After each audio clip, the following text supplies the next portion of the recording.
I'm standing in the marble hallway of the most expensive hotel in Dubai, wearing the navy dress I bought specifically for my granddaughter's wedding reception, and my own daughter just told me to leave. "Mom, you're not invited to the reception. You've done enough. Can you leave now?" Emma's voice was loud enough that heads turned. Daniel's business associates, my brother and his wife, Lily's friends from college, all of them staring at me like I was some confused old woman who'd wandered into the wrong event. My hands were shaking. I could feel the weight of my small clutch purse, the one with the fully paid receipt for this venue tucked inside. $85,000. That's what this ballroom cost. That's what I paid so my granddaughter could have her dream wedding. Through the half-open doors behind Emma, I could hear music and laughter. Lily's laughter. My beautiful granddaughter celebrating the biggest day of her life, and I wasn't allowed inside. The hotel security guard shifted his weight, waiting to see if he'd need to escort me out. "Emma, I started, but she cut me off. "You're tired, Mom. You've had a long day. It's probably best if you just go back to your room." Her voice was saccharine sweet, but her eyes were cold. Ice cold. I looked past her shoulder and saw Daniel standing just inside the ballroom, his arms crossed, watching. Waiting to see if I'd make a scene, if I'd embarrass them in front of his wealthy friends, the same friends they'd been trying to impress for months with this extravagant Dubai wedding. My chest felt tight, like I couldn't breathe, like the walls of this beautiful, expensive hallway were closing in on me. Part of me wanted to push past her, to walk into that reception and demand to know why my own daughter was doing this. But another part of me, the part that had been quietly watching, quietly noticing things for weeks now, told me to stay calm. "Okay, fine," I said softly. 2 words. That's all I gave her. Emma's shoulders relaxed slightly. She'd expected a fight, expected tears, or pleading. Instead, I turned around and walked toward the elevator, my heels clicking against the marble floor. As the elevator doors started to close, I pulled out my phone. My banking app notification was still there, glowing on the screen. Another transfer. Another $5,000 moved from my account. One I definitely hadn't authorized. But this time, I knew exactly what to do. I opened my messages and found the contact labeled Lena Carter. My fingers were still shaking as I typed 4 simple words. "Go ahead. Do it." Her reply came in seconds. A single checkmark emoji. I leaned back against the elevator wall and closed my eyes. Have you ever been betrayed by someone you trusted completely? Have you ever realized that the people you'd sacrifice everything for had been planning to destroy you all along? Because that's exactly what my daughter and son-in-law had been doing. And I'd just given them exactly what they wanted, they thought. But let me back up and tell you how this all started. Because what happened in that Dubai hallway wasn't the beginning of the story. It was the end of my patience.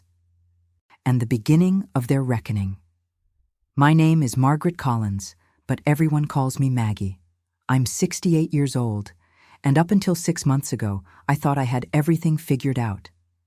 I'd been married to John for 43 years. We built our life together from nothing. A small house in the suburbs that we turned into a real home. 2 kids we raised with everything we could give them, and a retirement fund we'd carefully saved for decades. John was a mechanical engineer, and I worked as a school administrator until I retired at 65. We weren't rich, but we were comfortable. Very comfortable. Then John died. Heart attack, sudden. One morning, he was drinking his coffee and complaining about the lawn needing mowing, and by that afternoon, he was gone. The grief was crushing. I'd wake up in the middle of the night reaching for him, forgetting for just a second that he wasn't there anymore. The house felt too big, too quiet, too empty. Some days I could barely get out of bed.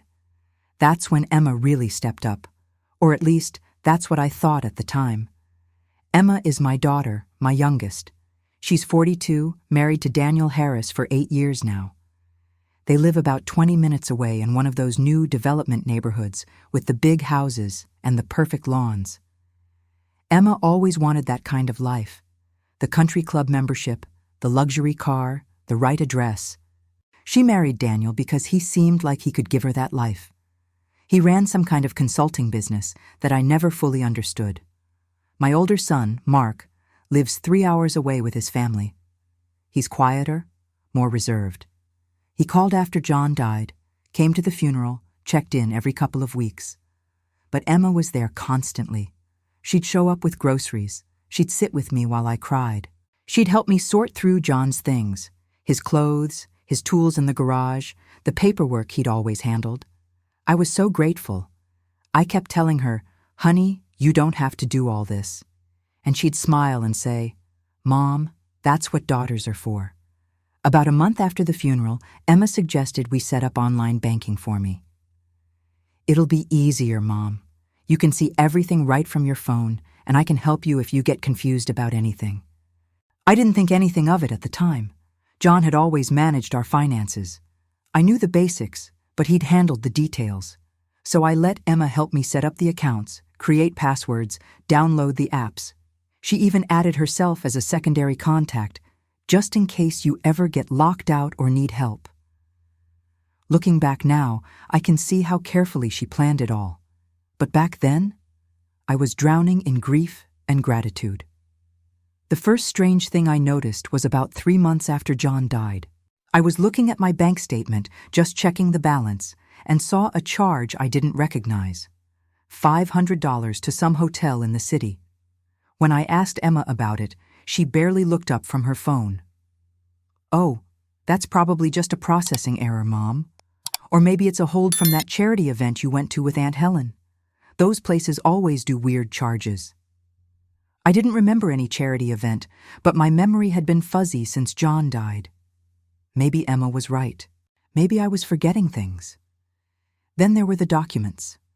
Emma started bringing me papers to sign. Just routine stuff, Mom.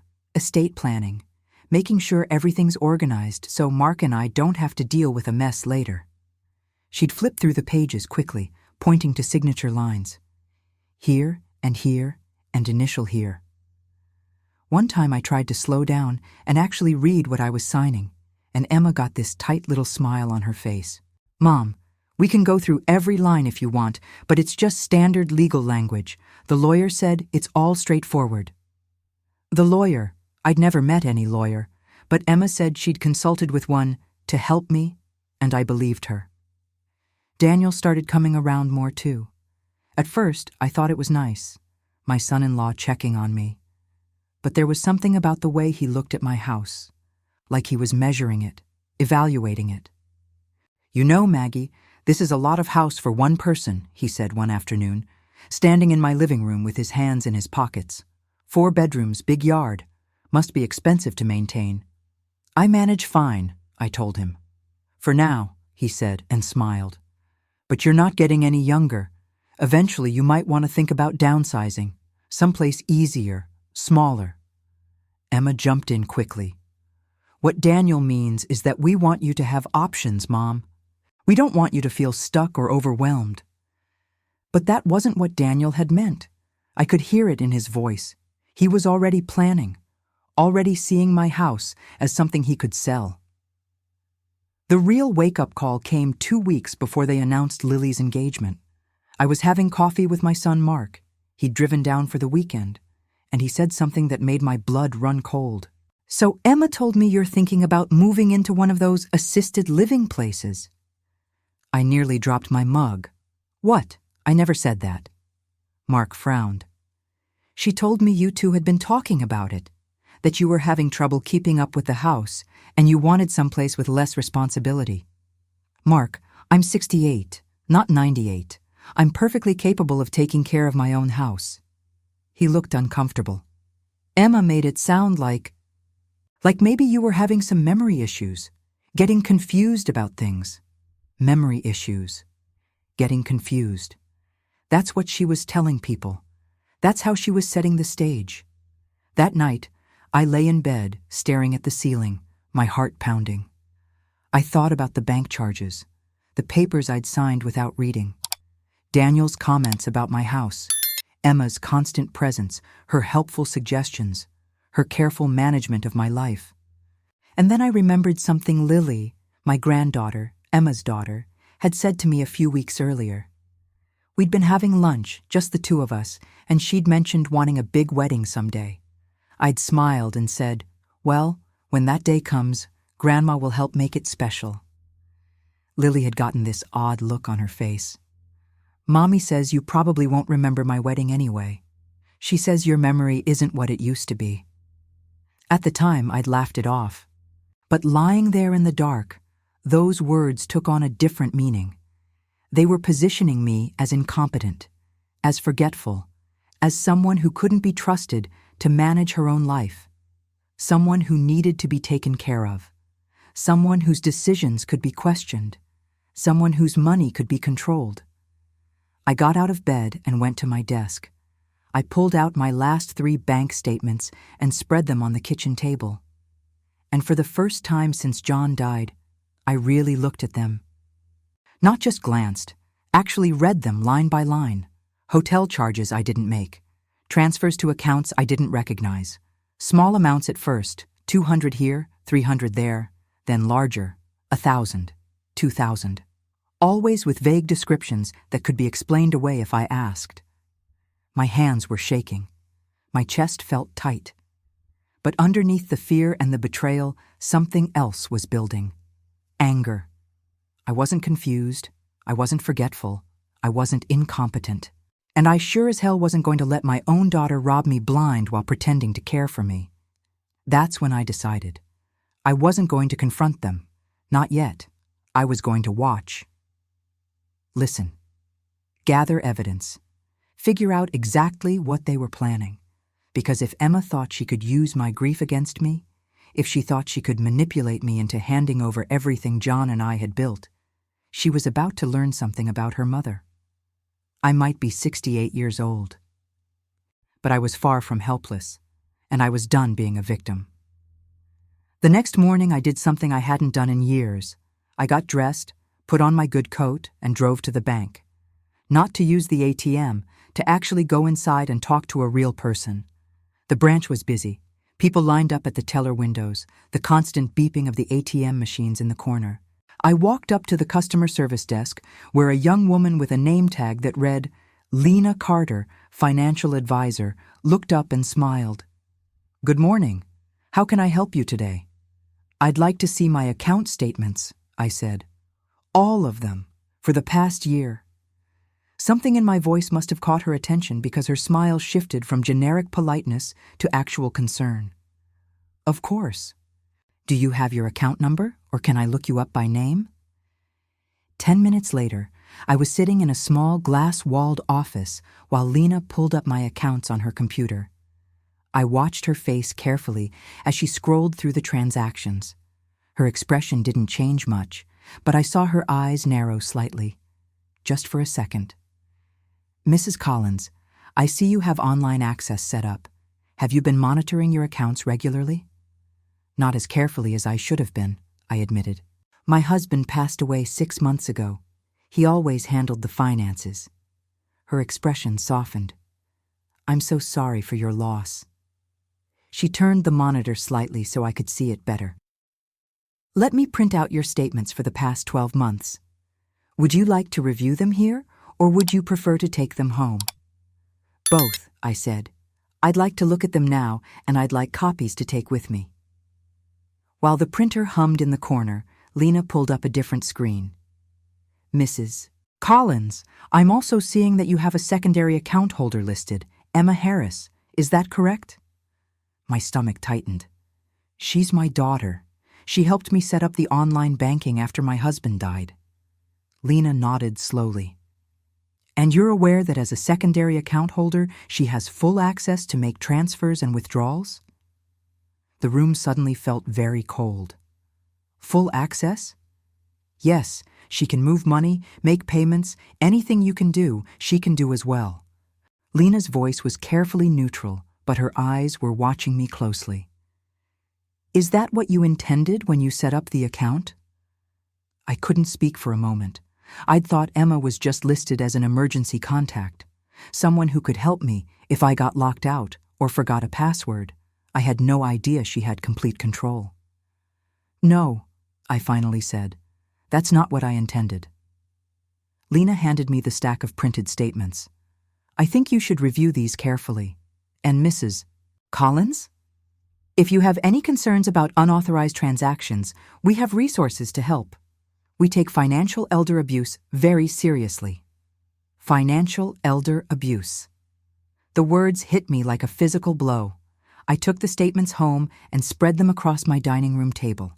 And this time, I didn't just look. I documented. I got out a yellow legal pad and started making notes. Date, amount, description, a separate column for anything I absolutely knew I hadn't authorized. The list grew quickly, too quickly. There were hotel charges in the city, places I'd never been, restaurants I'd never eaten at, a charge for something called Dubai Dreams Travel Agency for $4,000. That one made me stop and stare. Dubai? Why would there be a charge for Dubai on my account? I grabbed my laptop and looked up the travel agency.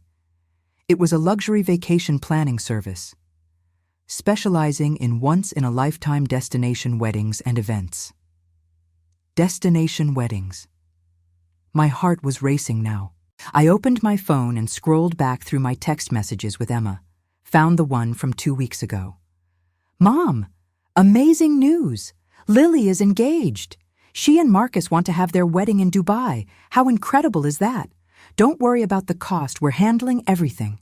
We know you'd want to help, but this is on us. We're handling everything. This is on us, except my bank account said otherwise." That $4,000 charge was dated 3 weeks before Lily had even announced her engagement. Emma had booked a Dubai wedding venue before her daughter was officially engaged. She'd been planning this for months, and she'd been planning to use my money to pay for it. I sat back in my chair, my hands gripping the edge of the table. The betrayal was so calculated, so deliberate, that I felt physically sick. This wasn't impulsive. This wasn't Emma making a mistake or a bad decision. This was systematic theft. I forced myself to keep going through the statements. More charges appeared. Payments to something called Harris Consulting LLC, Daniel's business. Transfers to an account I didn't recognize. Small amounts at first, back when John was still alive. Just a few $100s here and there, easily missed. Then after John died, they got bigger. 1,000, 2,000, 5,000. Over the past 6 months, nearly $60,000 had been moved out of my accounts.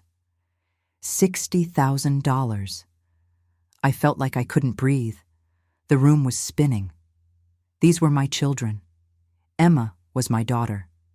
The baby I'd rocked to sleep, the little girl I'd helped with homework, the young woman I'd hugged on her wedding day. How could she do this to me? My phone rang. Emma's name flashed on the screen. I stared at it for a long moment, then answered. "Hi, honey." "Mom, I'm so glad I caught you. Daniel and I are coming by this afternoon. We need to talk to you about something important." The casual cheerfulness in her voice made my skin crawl. "What about?" "Just some planning stuff, estate things. Our lawyer said there are a few more papers you should sign to make sure everything's properly organized." She laughed lightly. "I know it's boring, but better safe than sorry, right?" More papers. More documents I'd be rushed through, told not to worry about, assured were standard. "What time?" I asked, keeping my voice neutral. "Around 2? Perfect. See you then, Mom. Love you."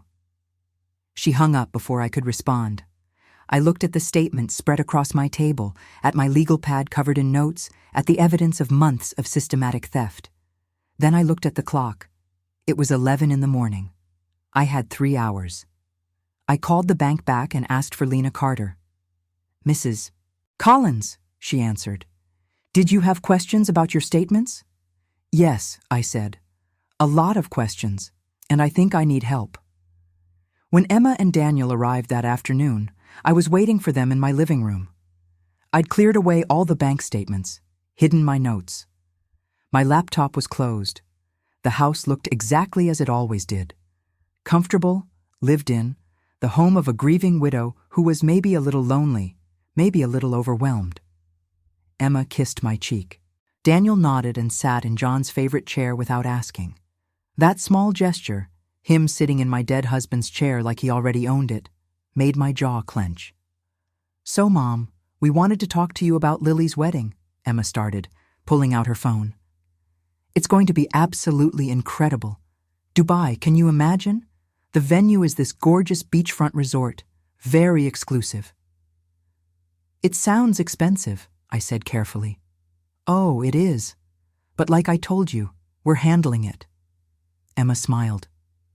"Of course, if you wanted to contribute, we certainly wouldn't say no. I know Daddy would have wanted you to help make Lily's day special." There it was, the manipulation wrapped in sentiment, invoking John's memory to guilt me into giving them money. Daniel leaned forward. "The thing is, Maggie, we're having some cash flow issues with the business right now. Nothing serious, just timing. So if you did want to help with the wedding, it would need to be fairly soon. The venue requires deposits." "How much?" I asked. Emma and Daniel exchanged a look. "Well, the venue alone is $85,000. And then there's travel, accommodations for family, the photographer, the dress." $85,000? I let my voice sound shocked. "Emma, we know it's a lot, Mom. That's why we're not asking you to pay for all of it, just the venue, as a gift to your granddaughter." Emma's voice went soft. "You only get one chance to give your granddaughter the wedding of her dreams." I could feel them watching me, waiting to see if I'd take the bait, waiting to see if I'd pull out my checkbook like the confused, generous old woman they needed me to be. Instead, I said, "I'll think about it." Emma's smile tightened. "Mom, we kind of need to know soon. The venue won't hold the date without a deposit." I said, "I'll think about it, Emma." Daniel's expression hardened. "Maggie, we're trying to include you in this. We're trying to make you part of Lily's special day. But if you're going to be difficult about it—" "Difficult?" I looked at him steadily. "I just said I need time to think about spending $85,000. That seems reasonable to me." Emma reached over and squeezed my hand. Her touch felt cold. "Of course it's reasonable, Mom. We're just excited, that's all. Take your time." She pulled out a folder from her bag. "But while we're here, can you just sign these? The lawyer said they're important." She slid the papers across the coffee table toward me. I picked them up and started actually reading them. Really reading them, not just skimming.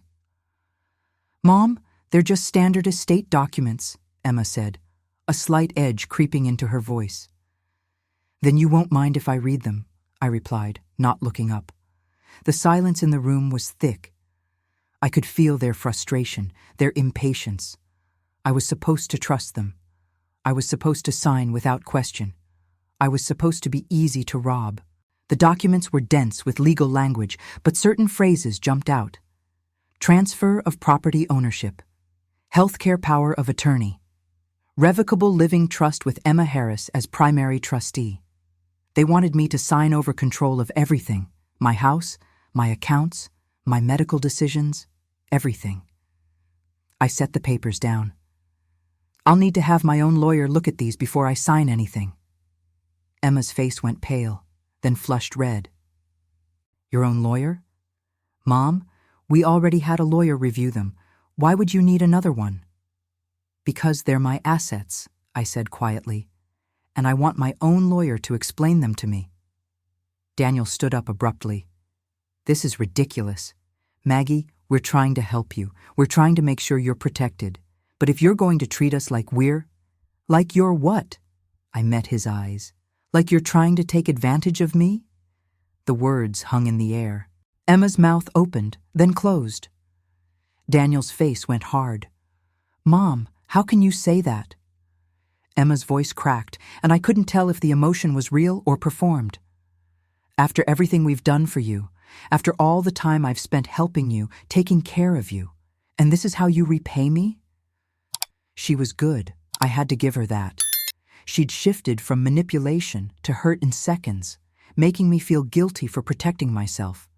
But I'd seen the bank statements. I knew what they'd been doing, and I wasn't going to let her gaslight me anymore. "I think you should both leave now," I said. "I'll call you when I've had a chance to review these papers properly." They left, but not before Emma turned at the door with tears in her eyes. "I just want to help you, Mom. I love you. I don't understand why you're pushing me away." After they were gone, I stood at the window and watched their car pull out of my driveway. My hands were shaking. My heart was pounding so hard I thought I might be having a heart attack. But I'd done it. I'd stood up to them. I'd said no. And now I knew exactly what I needed to do next. I called Lena Carter. "You said the bank has resources for financial elder abuse," I said. "I need to know everything. I need to know how to protect myself. And I need to know how to prove what they've been doing." Her voice was gentle but firm.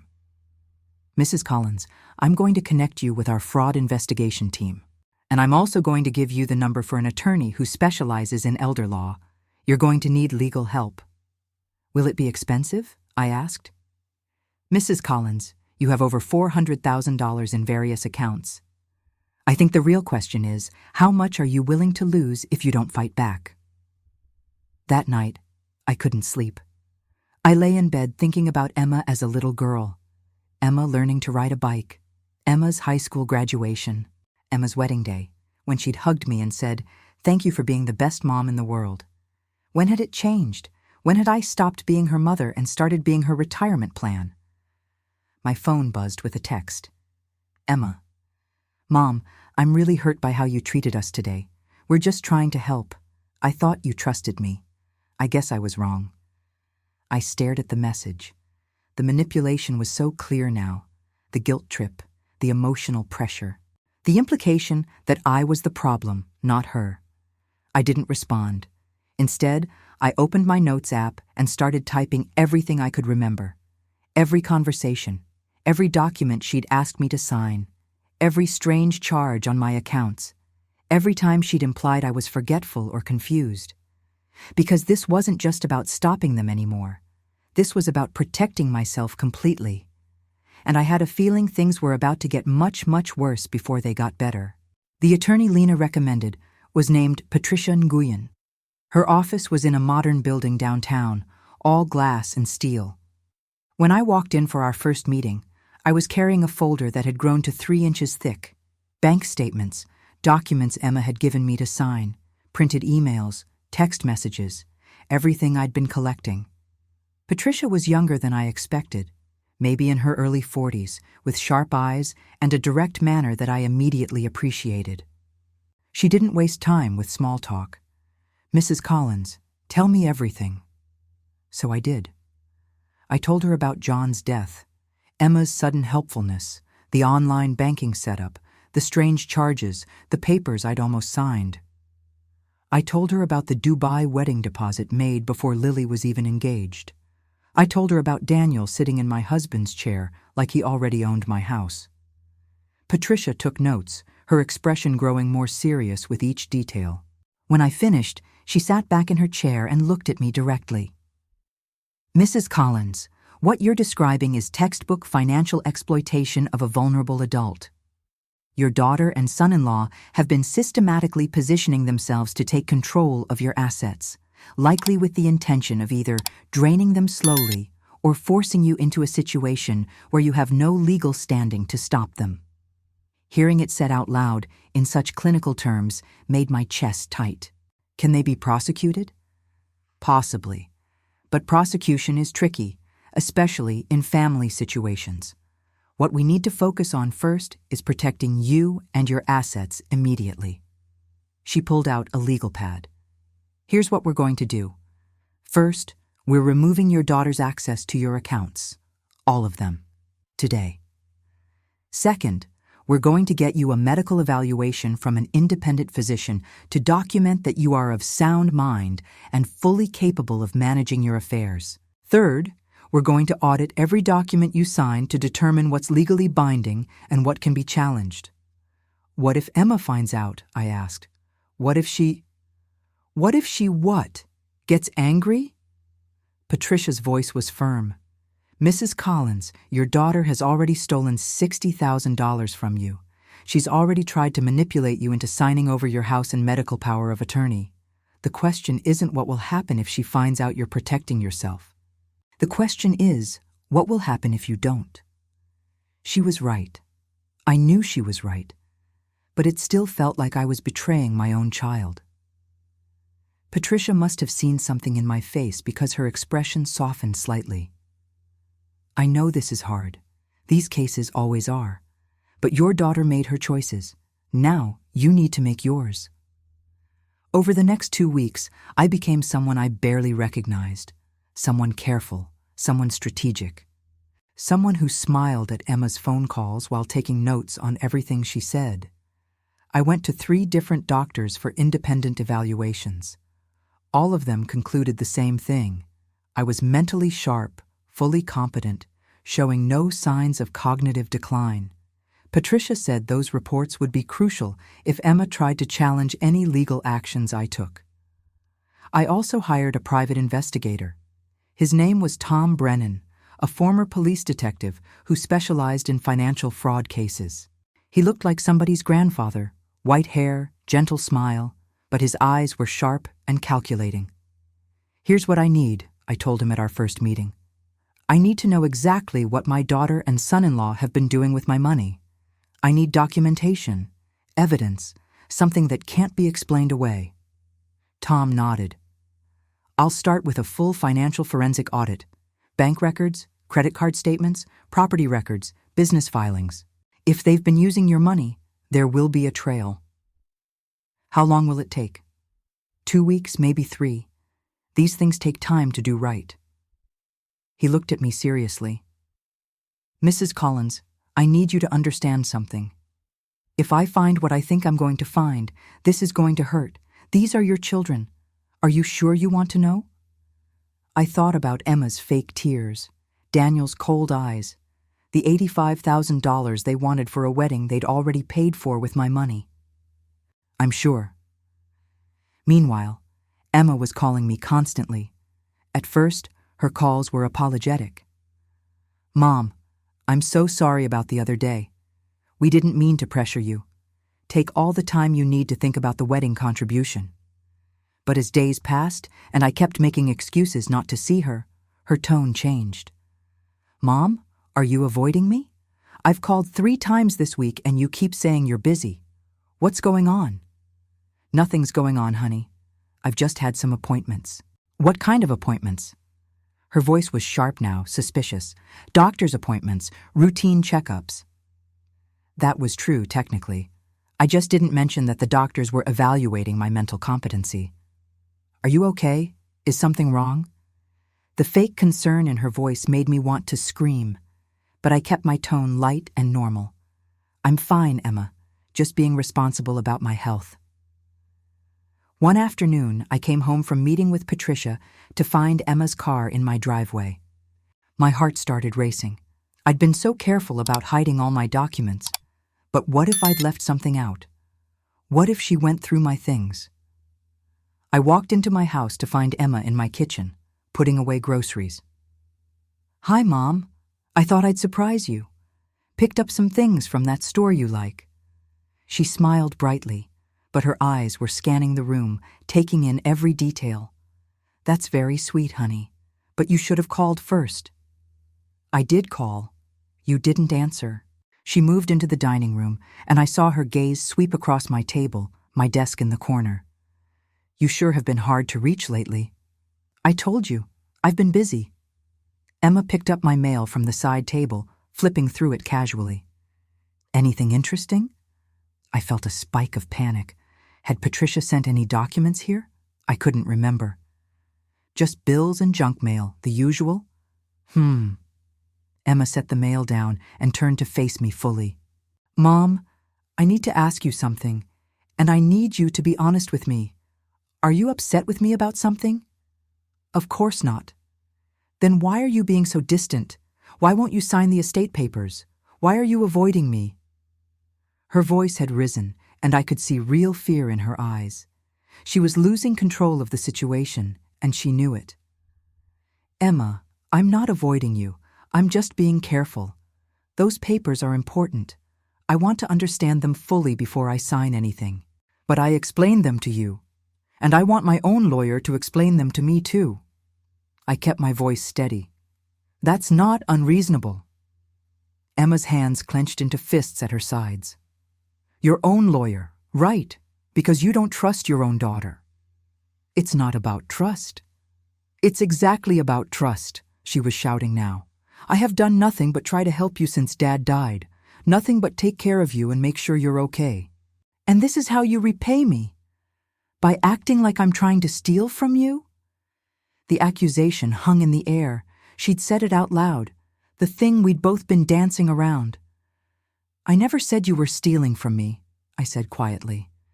"But you're thinking it. I can see it in your face." Emma's voice broke. "How can you think that about me? I'm your daughter. I love you." Part of me wanted to believe her, wanted to think this was all a misunderstanding.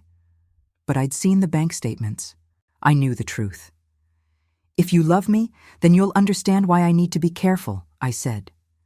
Emma stared at me for a long moment. Then she grabbed her purse and headed for the door. "Fine. Be careful. Be paranoid. Push away the only person who actually gives a damn about you."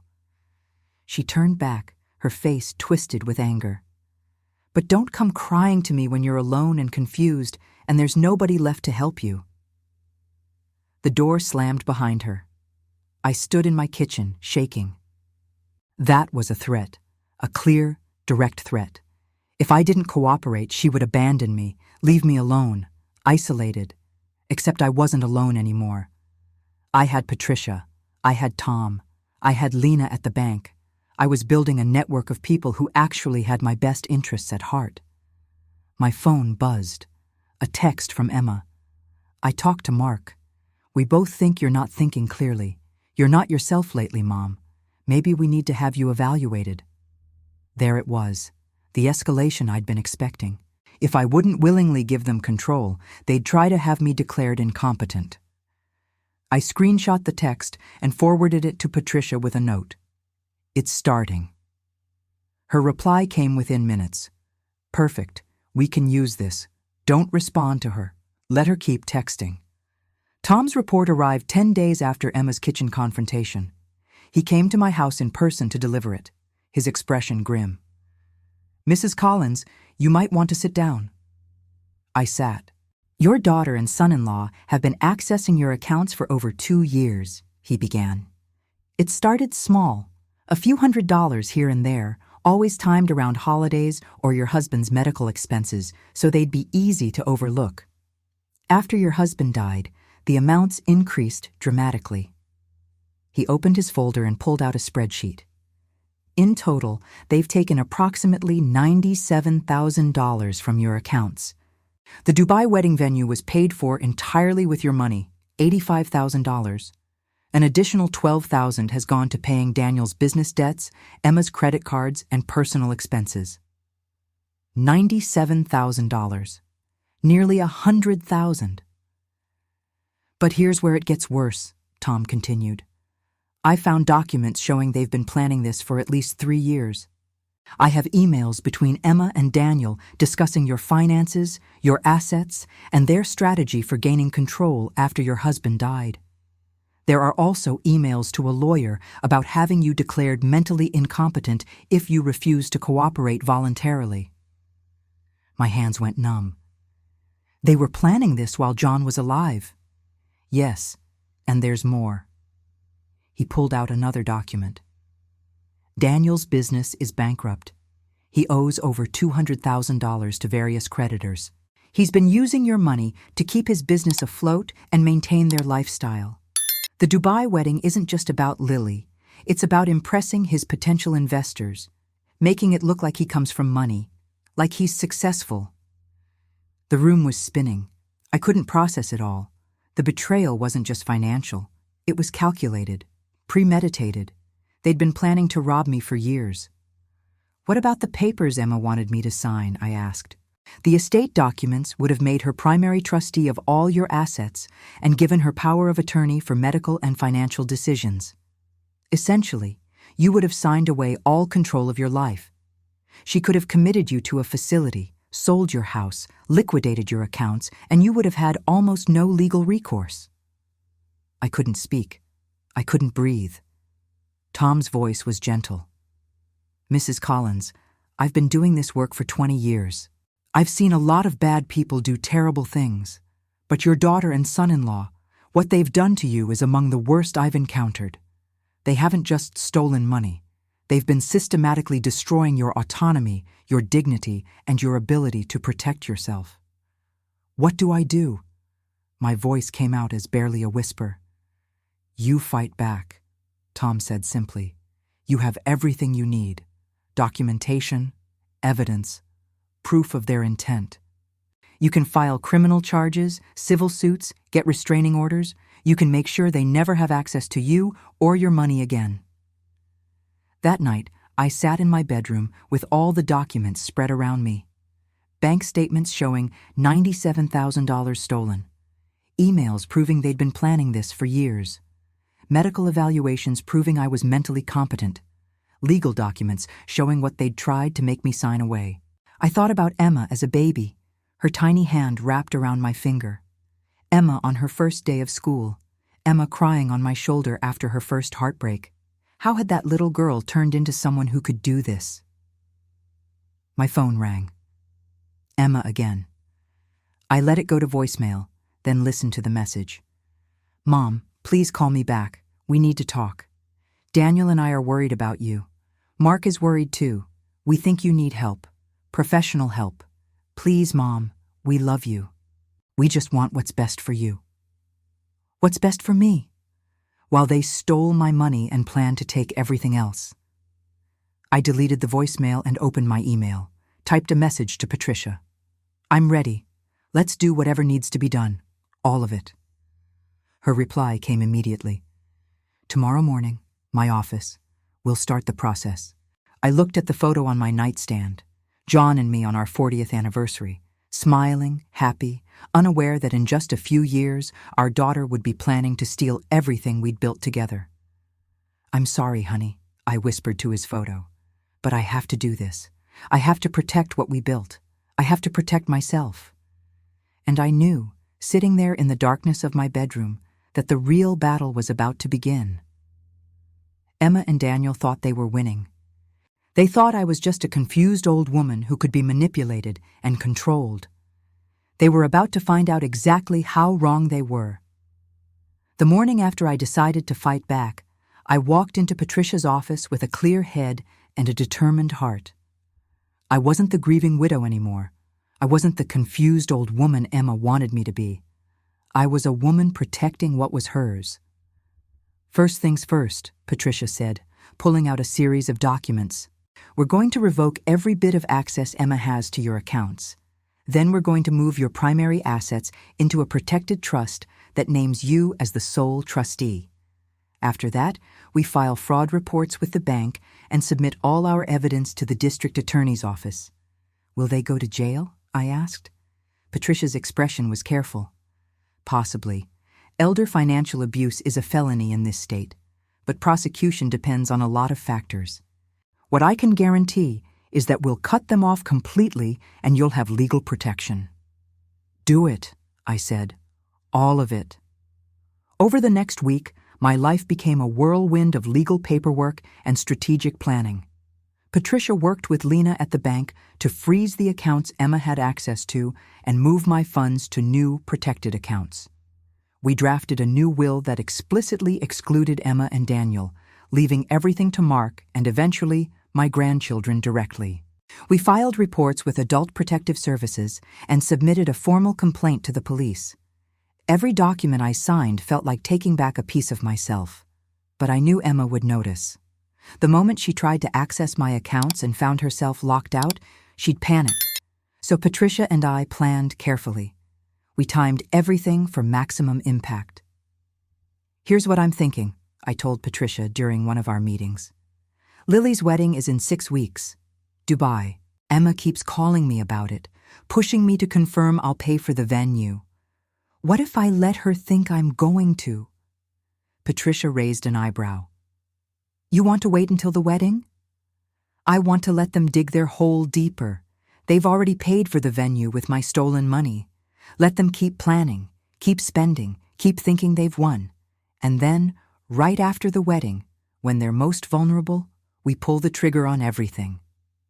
A slow smile spread across Patricia's face. Mrs.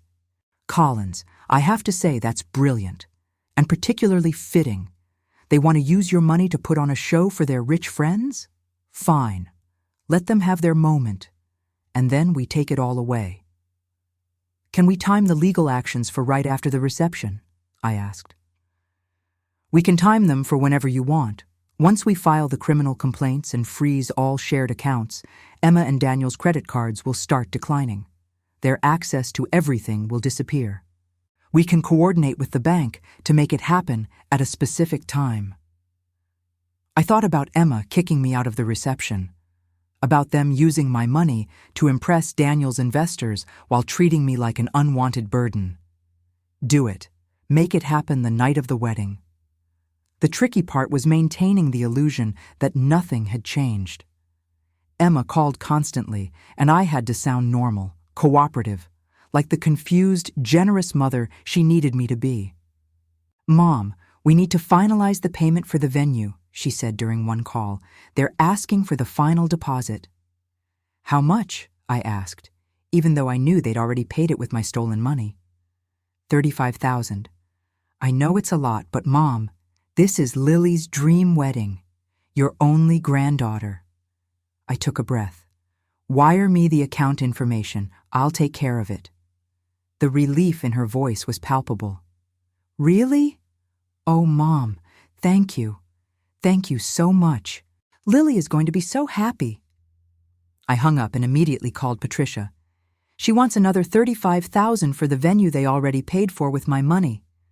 So they're just openly stealing now, Patricia said. Did you agree? I told her I'd pay it, but I'm not actually going to, right? Correct. We've locked down your accounts. Even if you wanted to transfer money to them, they wouldn't be able to access it. Patricia paused. This is good, though.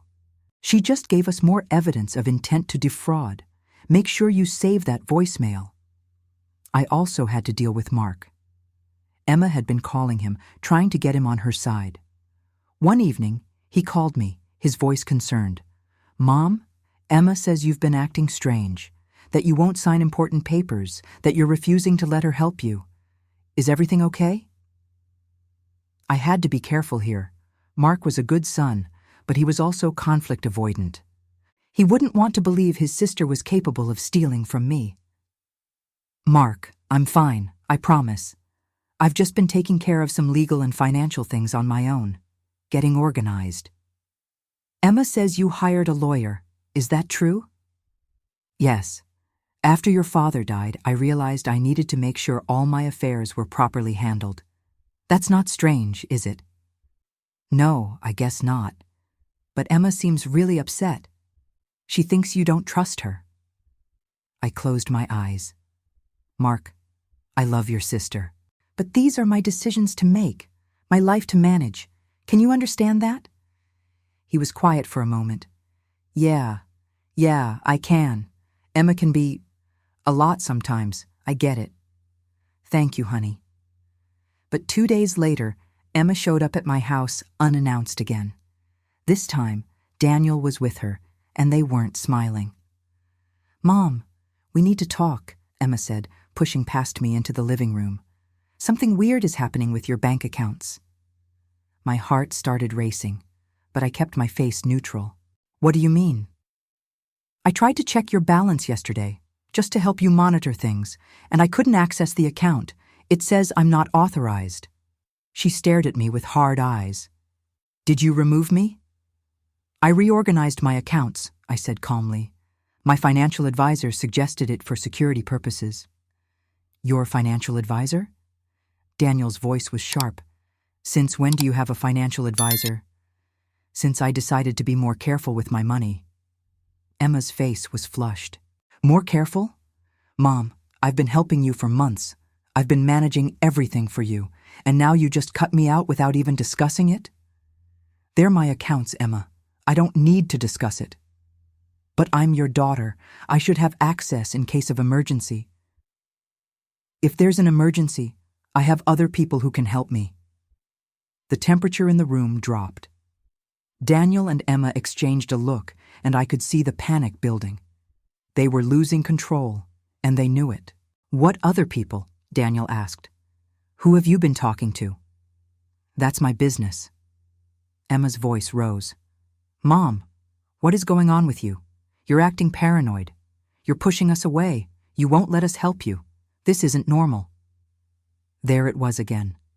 The implication that I wasn't thinking clearly, that my behavior was the problem, not theirs. I'm perfectly normal, Emma. I'm just taking control of my own life. By hiring strangers and locking out your own family? Emma was shouting now. By treating us like we're criminals? We have done nothing but try to take care of you. I looked at her steadily. Is that what you call it? Taking care of me? Something flickered in her eyes. Fear. What's that supposed to mean? It means exactly what I said. Daniel stood up. Maggie, I think you need to see a doctor. Get evaluated. Because this behavior, this paranoia, this hostility toward people who love you, it's not healthy. I've already seen several doctors, I said. They all say I'm fine. That stopped them both. Emma's mouth opened, then closed. You've been seeing doctors? She asked slowly. What kind of doctors? The kind who evaluate mental competency. And they've all concluded that I'm perfectly capable of managing my own affairs. I smiled slightly. So if you were thinking of trying to have me declared incompetent, you can forget it. I have documentation.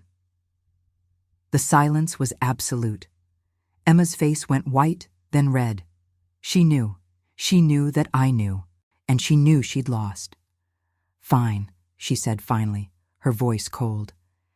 If that's how you want it, Mom. If you want to be alone, to push away everyone who cares about you, then fine. But don't come crying to us when you need help.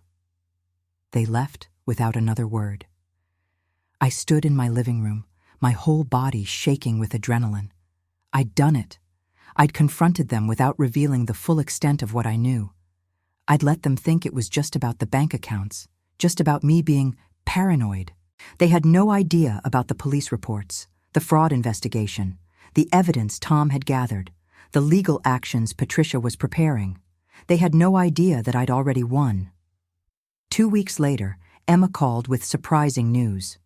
Mom, I know things have been tense between us, but I want you to come to Dubai for Lily's wedding. Please, it would mean so much to her, to all of us. I was surprised. After our confrontation, I'd expected them to uninvite me. You want me there? Of course I do. You're my mother, and Lily's grandmother. Emma's voice was softer now, almost pleading. I'm sorry we fought. I just want us to be a family again. Can we start over? I knew it was manipulation. I knew she wanted me there as a prop, as evidence that everything was fine, that she was the devoted daughter taking care of her aging mother. But I also knew it was the perfect opportunity. I'd love to come, I said. Thank you for inviting me. After I hung up, I called Patricia. They want me at the wedding. I'm going. Perfect. We'll coordinate everything for the night of the reception. The moment you give me the signal, I'll file all the legal documents and trigger the account freezes. By the time they wake up the next morning, their entire world will have collapsed. I booked my flight to Dubai, packed my bags, went shopping for a nice dress for the wedding. To anyone watching, I looked like an excited grandmother preparing for her granddaughter's big day. But in my suitcase, hidden in a folder marked travel documents, were copies of everything. Every bank statement, every email, every piece of evidence showing what Emma and Daniel had done. And in my phone, I had Patricia's number on speed dial. The night before my flight, I stood in my bedroom looking at myself in the mirror. 68 years old, a widow, a mother who'd been betrayed by her own child, but also a woman who'd refused to be a victim, a woman who'd fought back. "This is for you, John," I whispered. "For everything we built. I'm not letting them take it." The wedding was in 3 days. Emma had no idea what was coming. She thought she'd won, thought she'd successfully stolen nearly $100,000, thought she'd put on the perfect show for Daniel's investors, thought she'd managed to keep me just compliant enough to be useful. But in 3 days, when she kicked me out of that reception in Dubai, when she humiliated me in front of the whole family, I was going to send one text message. And Emma and Daniel's carefully constructed world was going to burn. Dubai was beautiful. Impossibly beautiful. The hotel where Lily's wedding was held sat right on the beach, all white marble and gold fixtures and floor-to-ceiling windows overlooking the Persian Gulf. When I arrived 2 days before the wedding, a porter took my bags, and Emma was waiting in the lobby, all smiles. "Mom, you made it!" She hugged me, and I forced myself not to stiffen. "How was your flight?" "Long, but fine." I looked around at the opulent lobby. "This place is incredible, Emma." "Isn't it? Daniel's investors are so impressed. This wedding is going to open so many doors for us." She caught herself. "I mean, for Lily and Marcus, it's going to be such a special day for them. For you, I thought. This whole thing is for you and Daniel." But I smiled and nodded and played my part. The next 2 days were a blur of wedding activities. A welcome dinner where I sat at a table with relatives I barely knew, while Emma and Daniel worked the room like politicians, introducing themselves to wealthy-looking couples. A spa day where Lily chattered excitedly about the ceremony, while Emma watched me with calculating eyes, making sure I was behaving appropriately. I played the role perfectly. The doting grandmother, the generous benefactor, the slightly out-of-place older woman who was just so grateful to be included. And the whole time, my phone was in my purse, Patricia's number ready to dial. The wedding ceremony itself was on the beach at sunset. Lily looked beautiful in her dress, the ocean behind her turning gold and pink. Marcus seemed like a nice young man, nervous and sincere. For a moment, watching them exchange vows, I almost forgot why I was really there. This was my granddaughter, my beautiful Lily, and Emma had used her as a pawn in their scheme, turned her wedding into a business opportunity, stolen from her own mother to pay for it. After the ceremony, guests were ushered into the hotel for the reception. The ballroom was stunning. Crystal chandeliers, white roses everywhere, a live band, waiters circulating with champagne. I estimated the cost at well over $200,000. All of it paid for with money stolen from me and presented as Emma and Daniel's generosity. I found my seat at a table near the back, not the family table, not even close to the front. I was placed with some of Marcus's distant relatives, people who didn't know me and weren't particularly interested in conversation. That's when I realized Emma had positioned me where I'd be easy to remove, where my absence wouldn't be immediately obvious. She'd been planning this all along. I watched Emma and Daniel at the head table, laughing and toasting with Daniel's business associates. Emma looked radiant in her mother-of-the-bride dress.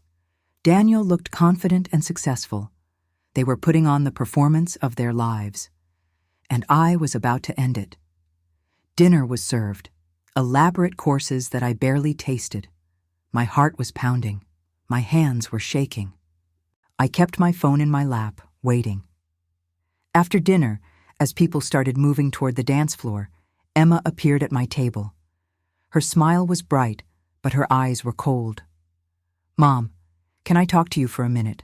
Outside?" I stood up and followed her out of the ballroom into the marble hallway. That's when I saw Daniel waiting near the doors, his arms crossed. Emma turned to face me, and her smile disappeared. "Mom, I need you to leave." The words hit me even though I'd been expecting them. "What?" "You're not invited to the reception. You've done enough. Can you leave now?" Her voice was loud, too loud. People near the ballroom entrance turned to look.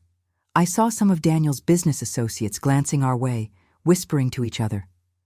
"Emma, I don't understand." "You're tired, Mom. You've had a long day. It's probably best if you just go back to your room." She said it like she was talking to a confused child, her voice sugary and condescending. I looked past her at the ballroom doors, at the party continuing inside, at Lily laughing with her new husband, completely unaware that her grandmother was being kicked out. The security guard by the door shifted his weight, clearly waiting to see if he'd need to intervene. This was it. The moment Emma thought she'd won.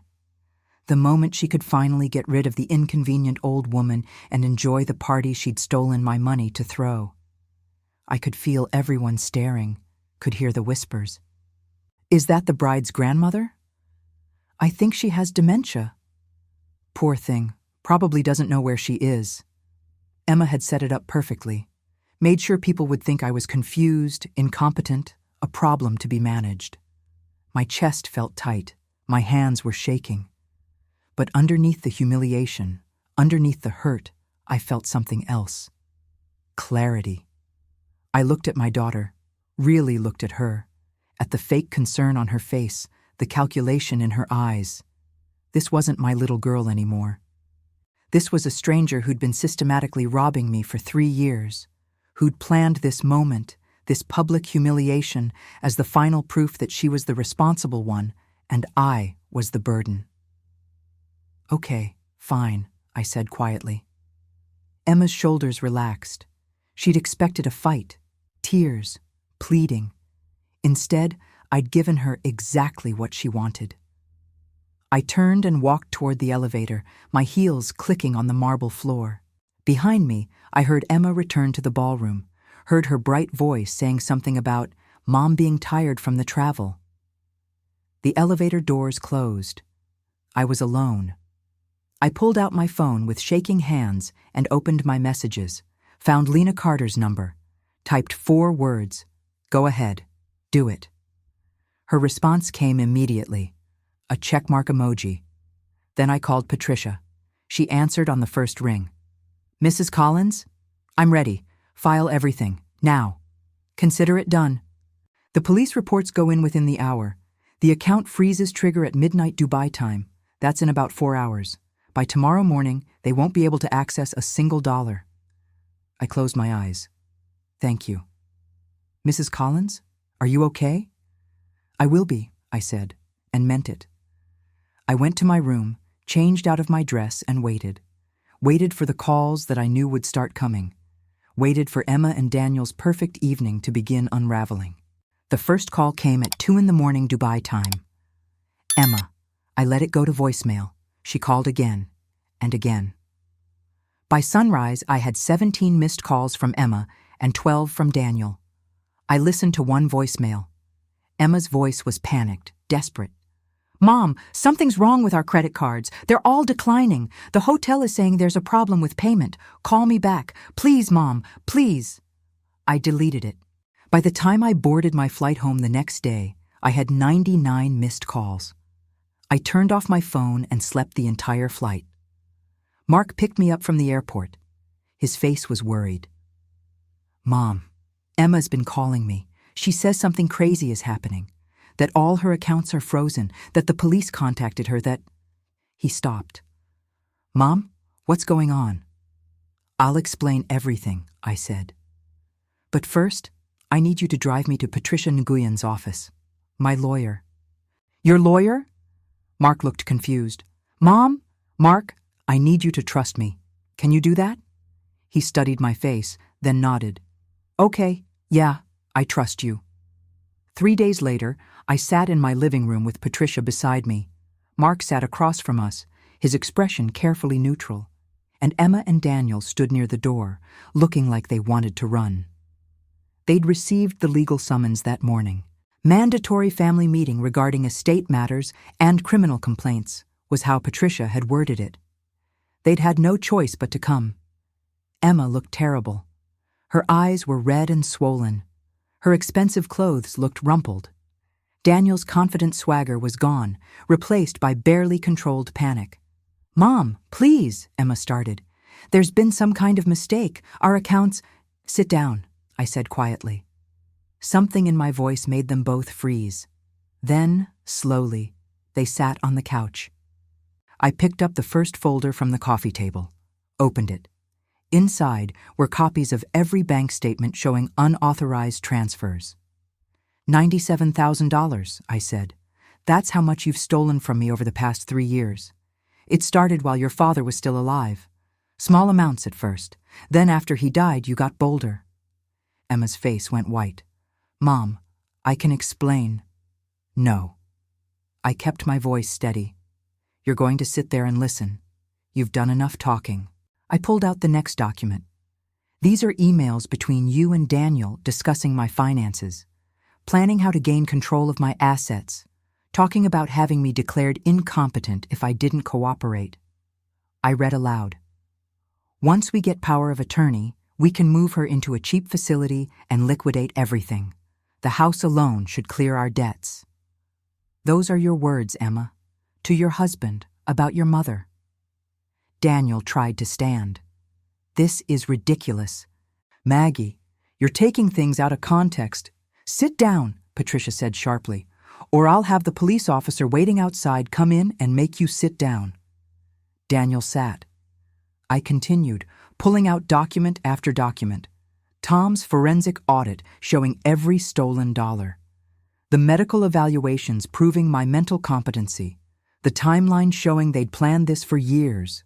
The proof that the Dubai wedding had been paid for entirely with my money while they told everyone it was their gift.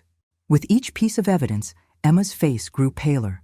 Daniel's jaw clenched tighter. Mark sat silently, his expression moving from confusion to horror to anger as the full scope of the betrayal became clear. The Dubai wedding venue cost $85,000, I said. Paid from my account without my authorization. You asked me for another $35,000 2 weeks ago, for a venue that was already paid for. You were just stealing, openly, thinking I was too stupid or too confused to notice. Mom, Emma's voice broke. I didn't mean we were going to pay you back. You were never going to pay me back. My voice was hard now. You were going to have me declared incompetent, take control of everything, and leave me with nothing. I've seen the documents, Emma. I've seen your plans. Emma started crying. Real tears this time, not the manipulative kind. I'm sorry. I'm so sorry. We were in debt, and Daniel's business was failing, and I panicked. You panicked for 3 years? I looked at her steadily. You panicked while you had me sign documents I didn't understand. You panicked while you told people I had memory problems. You panicked while you kicked me out of your daughter's wedding reception after using my money to pay for it? I didn't mean... Emma couldn't form coherent sentences anymore. She was sobbing, her hands over her face. Daniel tried a different approach. Maggie, we made mistakes. We know that. But we're family. We can work this out. If you drop the charges, we'll pay back every cent. With what money? I asked.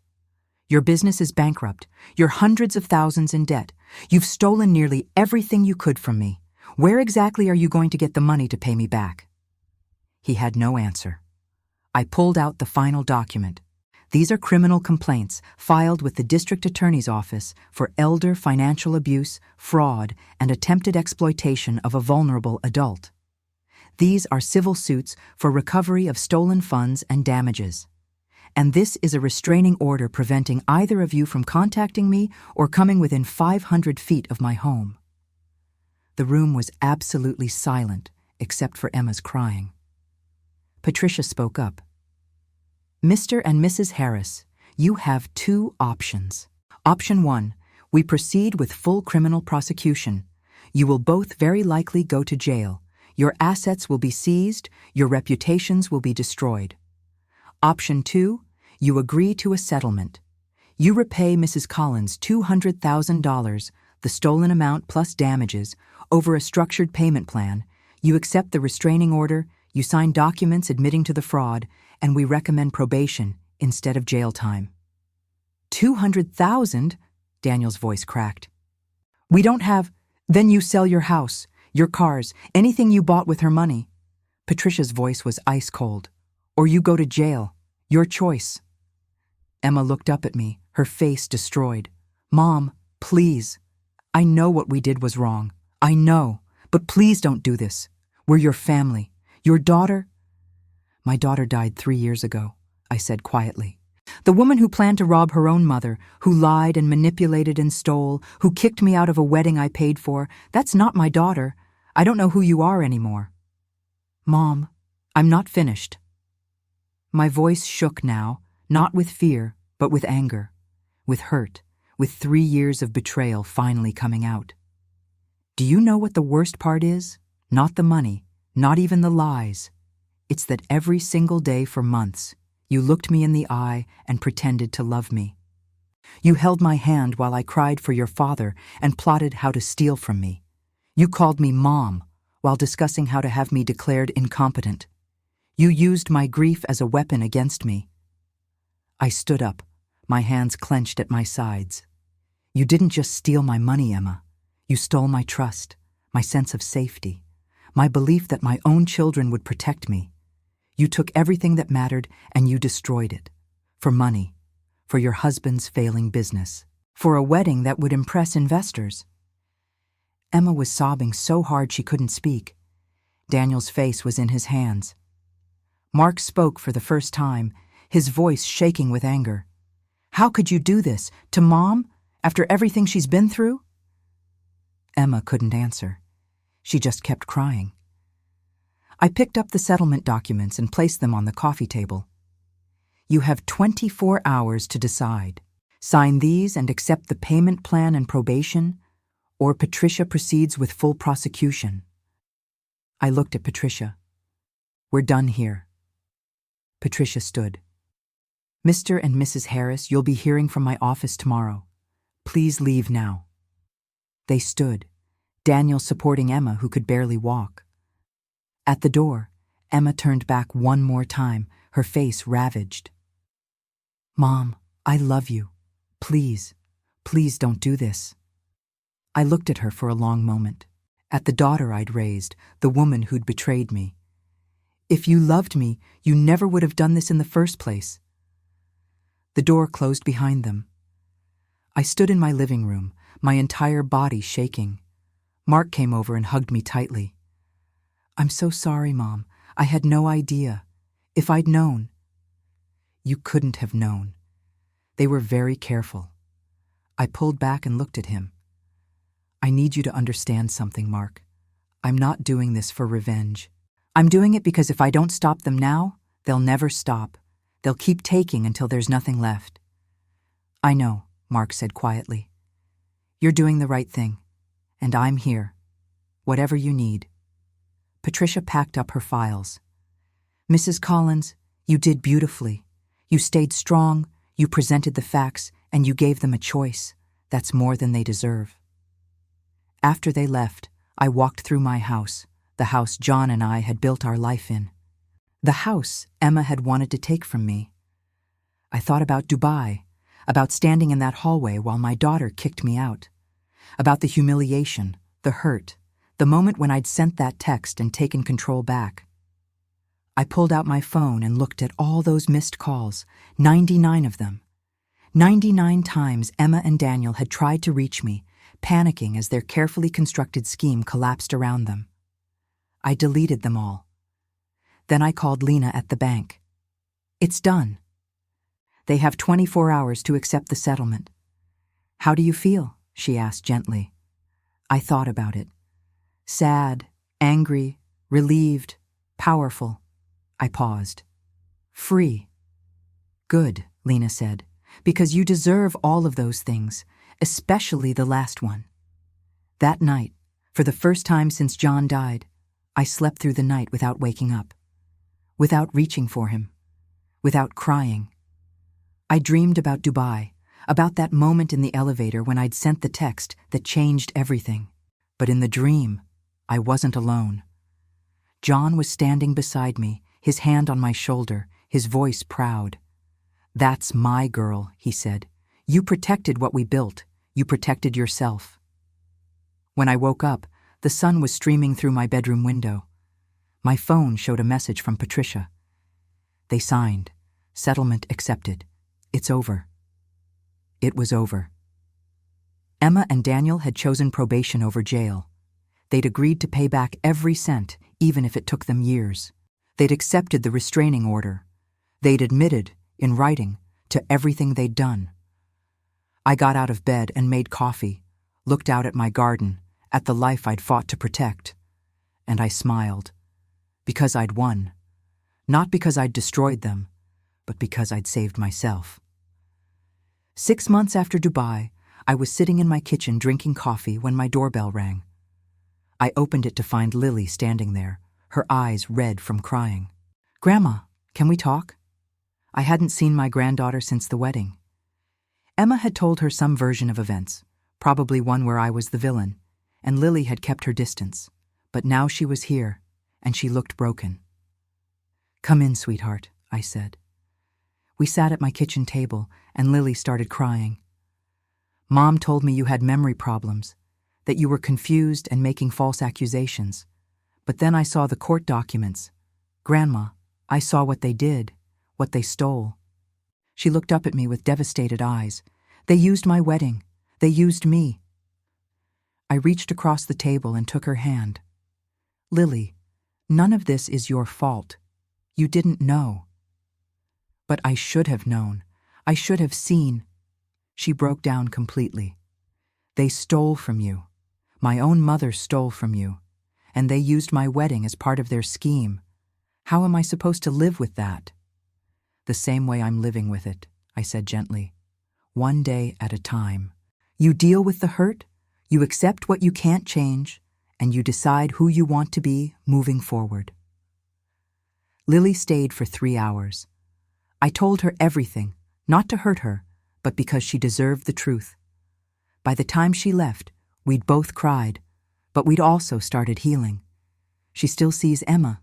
She's her mother, after all. But Lily and I have coffee every Sunday now, just the two of us, building something new on the ruins of what was destroyed. The legal aftermath took months to fully resolve. Emma and Daniel sold their house, their cars, everything of value.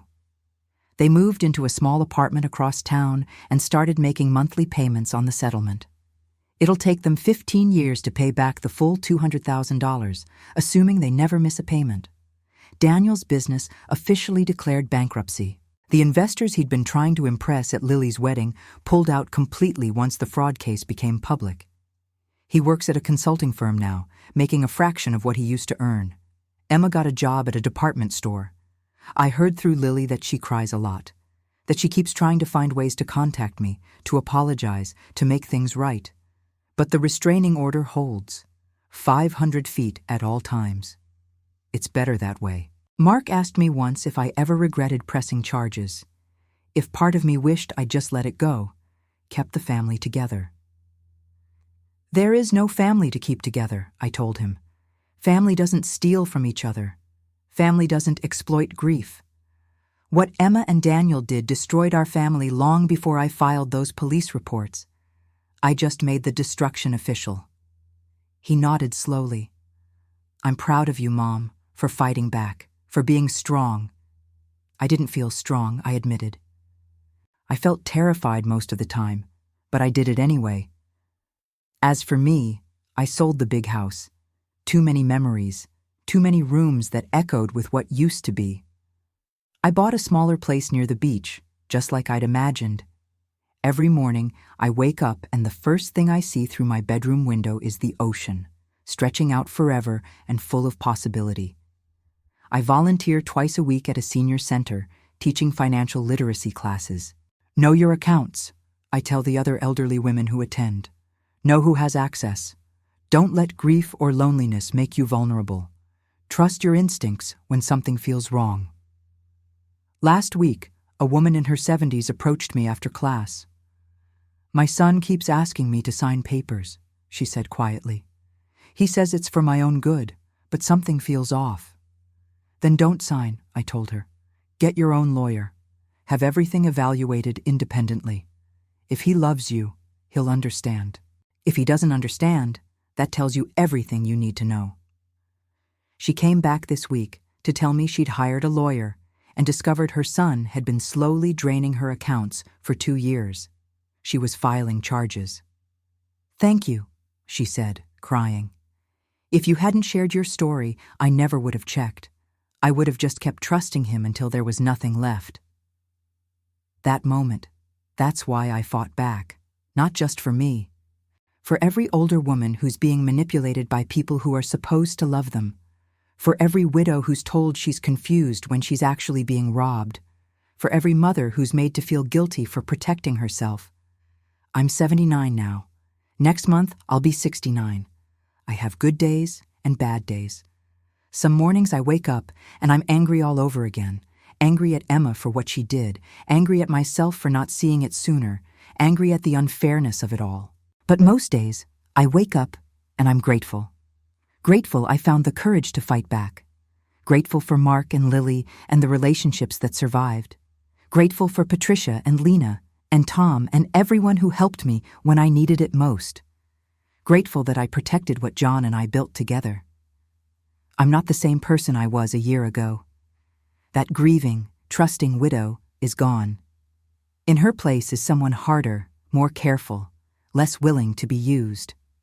Some people might call that tragic. I call it survival. Would I change what happened if I could? Would I go back and make Emma a different person, someone who wouldn't steal from her own mother? Of course I would. I'd give anything to have my daughter back, the real her, the one I thought I knew. But I can't change what happened. I can only control what I do next. And what I choose to do is live. Really live. Not as someone's victim, not as someone's ATM, not as the confused old woman they needed me to be. As myself. Strong. Capable. Free. If you're watching this and you've ever been betrayed by family, I want you to know something. It's not your fault. You're not stupid for trusting people you love. You're not weak for being hurt by their betrayal. And you have every right to protect yourself, even if that protection means cutting those people out of your life. Blood doesn't excuse theft. Family doesn't justify abuse. Love doesn't mean letting people destroy you. You deserve safety. You deserve respect. You deserve to keep what's yours. And if you have to fight for those things, even against your own children, that doesn't make you a bad parent. It makes you a survivor. Where are you watching from today? Have you ever had to stand up to family members who tried to take advantage of you? Share your story in the comments. You never know who needs to hear it, who needs to know they're not alone. If this story helped you, please like and subscribe. Share it with someone who might need it. Because the more we talk about elder financial abuse, the harder it becomes for people like Emma and Daniel to get away with it. I'm Maggie Collins. I'm 68 years old. I won my fight. And if you're in a similar situation right now, please know, you can win yours too.